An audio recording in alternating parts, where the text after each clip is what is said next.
All right, we just told you that the Russians have said, regarding this Turkish plane incident, whether the Turks shot it down when it was over Syrian airspace.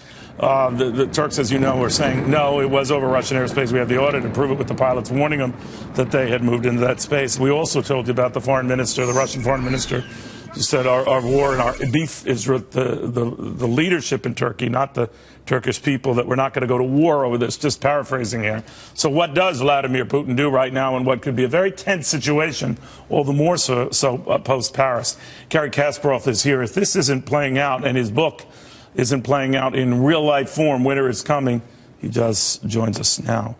Wow, it's like you scripted all of this. Scary stuff. Unfortunately, it was all expected.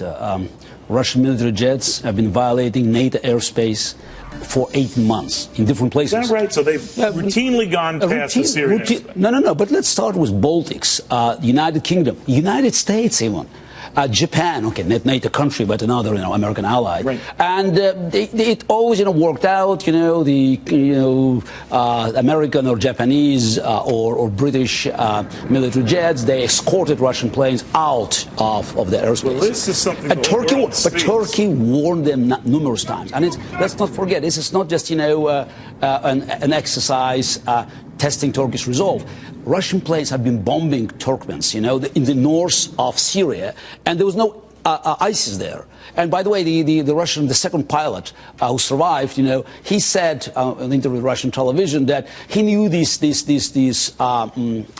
region, even without a map, he could find the right path, and he insisted they haven't crossed the border. But by the way, his statement confirms that Russian planes have been repeatedly bombing areas of Syria controlled by opposition forces backed by America and not territories not controlled by ISIS. That might follow on the Russian foreign ministry saying that the U.S. should stop geopolitical games and focus on forming a coalition against terrorism, with a brief nod to what you were just saying.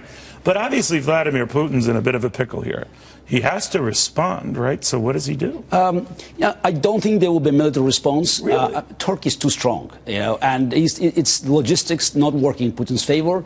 So I think he will retaliate, asymmetrically. There will be some economic sanctions. Maybe he'll try to cut the flow of Russian tourists there. But the problem for Putin is that it will hurt many Russians. This is the after. You don't think his image as a bellicose, strong, leader? But that's exactly. He will be contemplating, because after Egypt, Turkey was the most popular destination for Russian tourists. So you cannot close it. Then it's a huge business connections between two countries. You're talking about billions of dollars in trade. So there's a vested interest of Russian middle class and Russian oligarchs in the country. But at the same time, you're right. So there's Putin's prestige. His image of a strong man, Putin the invincible. Well, that's what I'm thinking of. He has to respond to that macho image. What does a macho guy do? I think he will intensify the bombing of these Turkmen forces, as a retaliation. He will not cross Turkish border anymore, but he will keep, bombing Turkish allies in Syria.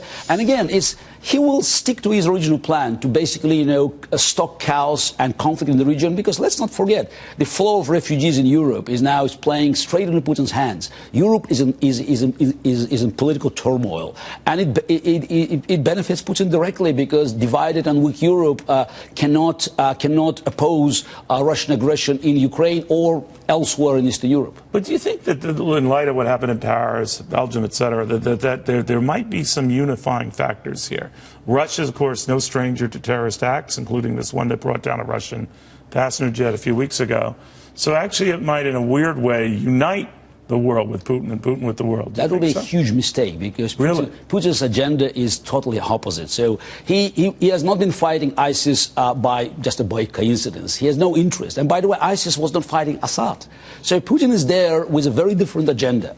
Do you still think that the forces that he is gunning for, literally, in Syria, that's what you see, it's on the map. Right? Absolutely. By the way, ISIS is not fighting Assad. So it's a very strange, equation there. So, and Putin Putin, his Iranian allies, and the terrorists. By the way, they're supporting terrorist groups like Hezbollah and Hamas. And you should ask Israelis, about their reaction to the terrorists that are coming from groups friendly to Russia and Iran. I think just giving Putin any credit for fighting terror, it just will help him to push his agenda in Ukraine or elsewhere in Europe. And by the way, I expect that we could see even more of the conflicts in the Middle East, because Putin needs high oil prices. And he's not been getting that. It's not getting that because Saudi Arabia is not yet driven into the conflict. Gotcha. And we should look at the map and just realize that most of Saudi oil fields in northeast of the country, they are in the territories populated by Shias who are loyal to Iran. And who knows what is in Putin's mind. But one thing I know for sure, he will not retaliate directly against Turkey. Wow. Winter is Coming is the book. Garry Kasparov is the author. And man, oh man, chapter by chapter, he is laying out the world as it is right now. In fact, a lot of developments that were being laid out before this book even came out. That's how prescient it was, it is, and he is. Or one.